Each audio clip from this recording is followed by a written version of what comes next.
Hello everyone, welcome to the Xoro recording a deposit tutorial.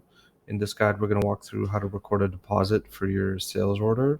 So you can record a deposit quite simply from the sales order page. So for example, this order here, I've got it pulled up.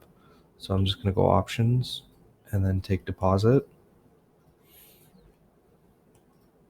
And so what it's going to do is it's automatically going to fetch all the information here for the deposit. So it'll fetch today's date, it'll put in the deposit amount as the amount on the order, and it'll actually link this amount to this order.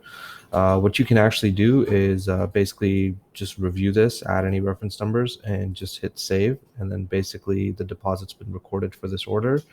But I'm just going to show you one additional optional step where you can actually link the deposit to another order as well.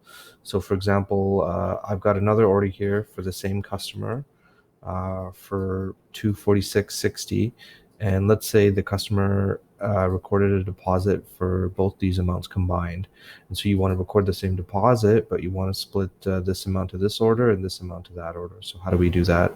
So if we weren't doing that and we were just recording the one deposit, it'd be pretty straightforward. You just hit save. But if we want to link the additional amount for the other order, we can do that in one deposit. So all we're going to do basically is just find out the total amount. I'm just going to add the total amount here, and then put that as the total deposit amount. So this is the total amount the customer gave as a deposit, and I'm going to link this this remaining amount. So this order 2 here, and I'm going to link the 246.6 here.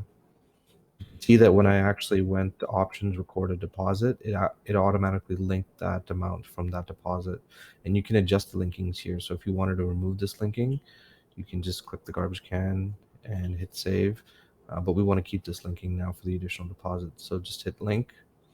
You can add a reference number here. I'm just gonna put in a reference number. And now going forward, the deposit is actually for this total amount, but some of it's linked for this order and the remaining is linked for this order. So that way, when you ship it, this will get applied to the invoice that's shipped out of here, and this will get applied for the invoice that gets shipped out of this order. But it's recorded as one financial transaction. So let's go ahead, click save,